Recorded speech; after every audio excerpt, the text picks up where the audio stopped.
En este problema nos dicen que tenemos una placa de espesor 2 milímetros, por la parte de abajo está aislada y por la parte de arriba está sometida a convección. Nos dicen que la transferencia de calor por radiación es despreciable, nos dicen que la temperatura inicial es uniforme, inicialmente está toda esta placa a 200 grados, os digo lo mismo que os comenté en el problema anterior, que la temperatura inicial sea uniforme no quiere decir que la temperatura sea uniforme para el resto de instantes de tiempo, eso lo vamos a ver. Y nos piden en el apartado A representar gráficamente la temperatura dimensional de la superficie inferior, es decir, en esta figura para x igual a 0, la temperatura dimensional viene dada por esta expresión, lo tenéis en las diapositivas, concretamente en esta diapositiva correspondiente a paredes planas. Entonces nos piden representar esta temperatura dimensional en función del módulo de Fourier para el intervalo entre 0 y 2 del módulo de Fourier. Nos piden comparar el resultado utilizando 1, 5 y 10 términos de sumatorio. En el apartado B nos piden representar gráficamente la temperatura de esa superficie inferior en función del tiempo para un intervalo de 0 a 50 segundos. Se trata de un problema en régimen transitorio, no estamos ante un sólido semi-infinito, tenemos un espesor de 2 milímetros. Por tanto, lo primero que vamos a mirar es si podemos aplicar el modelo simplificado porque nos facilitaría mucho los cálculos. Entonces, calculamos el número de Biot, vamos a ver si es mayor o menor de 0,1. Es el Biot es H por una dimensión característica, en este caso volumen entre área, partido de la conductividad térmica. Vamos a ir a la diapositiva correspondiente. Veis aquí que la dimensión característica en principio sería en medios, pero tenéis que tener cuidado con esto. Si la totalidad del alrededor del sólido no se ve afectada por convección, la dimensión característica sería otra. En este caso, bueno, esto ya lo expliqué en anteriores ocasiones. Nosotros tenemos la placa, por la parte de abajo está aislada. Vamos a verla en 3 dimensiones. Entonces imaginaros que esta área, que os voy a poner aquí en roja, se llama, vamos a llamarle A esta área. Entonces el volumen entre el área es igual al espesor es esto, espesor por A entre el área de transferencia de calor. En este caso, si la parte de abajo está aislada, solo se transfiere calor por la parte de arriba, vamos a despreciar el efecto de los bordes, entonces sería E por A partido de A igual a E. Este valor de medios sería para una placa que intercambia calor por arriba y por la parte de abajo. Entonces nuestro número de Biot es H por E partido de K, 1,6 mayor de 0,1, por lo tanto no podemos utilizar el modelo simplificado. La solución vendría dada por esta expresión, vendría dado por un sumatorio de infinitos términos. Teta asterisco sería esto, x asterisco es x partido de E.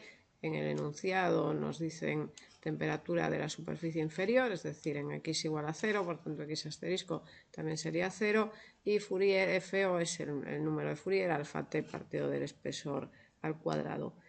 Esta solución es la que tenéis en esta diapositiva. Si os fijáis en la imagen, esto se corresponde a una pared de espesor 2E que intercambia calor por convección a ambos lados. Lo que tenemos en nuestro problema no es exactamente lo mismo, pero ya os dije en ocasiones anteriores que una pared adiabática matemáticamente equivale a una simetría. Entonces esta pared se comporta como una pared de espesor 2E. Vamos a poner aquí espesor 2E. Que intercambia calor por esta parte y también por la otra. Entonces ya estaríamos en este caso que os pongo aquí en la diapositiva. Vamos a volver al problema. Entonces la solución viene dada por un sumatorio de infinitos términos, pero el enunciado nos pide utilizar 1, 5 y 10 términos. Vamos a necesitar los 10 primeros autovalores, los lambda son los autovalores, y los 10 primeros c. Los autovalores los quitamos de esta expresión. Por ejemplo, para el primer autovalor es lambda 1, tangente de lambda 1 igual a Biot, lambda 2, tangente de lambda 2 igual a Biot, y así sucesivamente hasta encontrar los 10 o bueno, el número de autovalores que queramos. Vamos a poner 10 para Biot. Esta ecuación tiene infinitas soluciones, esto lo vimos en las diapositivas. Entonces, si representamos, por ejemplo, si la escribimos de esta manera, tangente de lambda n igual a Biot partido de cada autovalor, lambda n. Gráficamente lo que tenemos es esto, el número de Biot entre lambda n sería esta curva y la tangente sería esta curva. Voy a pintar en verde. La tangente tendría esta forma. Entonces el punto de corte, cada punto de corte es una solución de la ecuación. Entonces tendríamos aquí el primer punto de corte, este sería el primer autovalor. Este segundo punto de corte sería el segundo autovalor. Este tercer punto de corte sería el tercero. Y tendríamos que completar así sucesivamente hasta encontrar los 10 o los que necesitemos.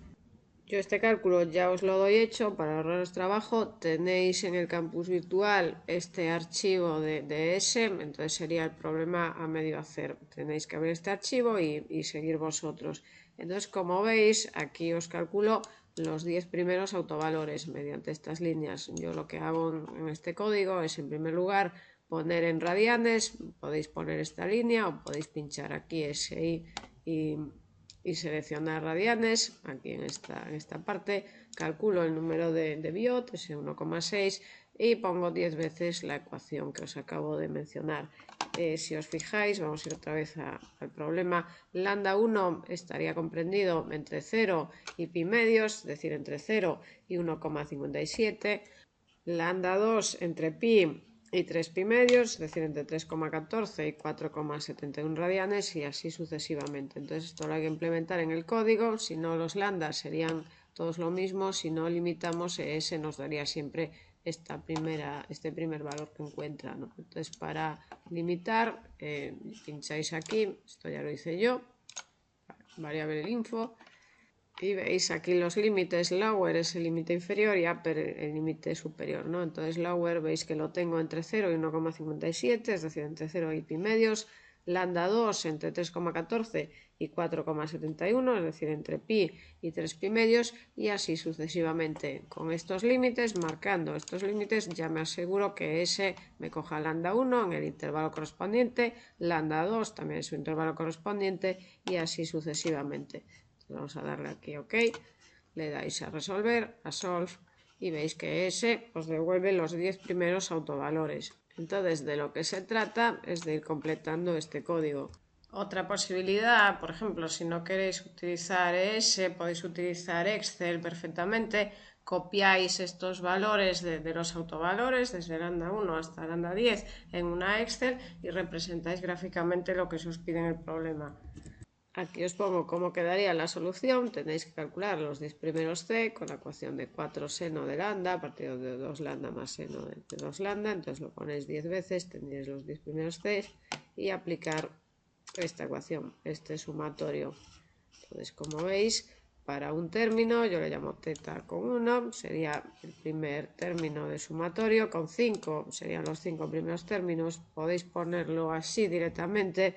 Es más elegante utilizando un bucle, pero os vale así directamente. Lo que me interesa es que entendáis el problema, no que hagáis un bucle con ES o con cualquier otro programa. Entonces veis que pongo primer término, segundo término, tercer término, cuarto término y quinto término. Con 10 términos sería lo mismo, llegando hasta 10. Este valor de x asterisco, le estoy llamando xx0, sería 0. El apartado A lo que pide es representar esta temperatura dimensional en función del número de Fourier, y el apartado B pide representar la temperatura T frente al tiempo. La temperatura la obtenéis a partir de θ asterisco y el tiempo lo obtenéis a partir de Fourier.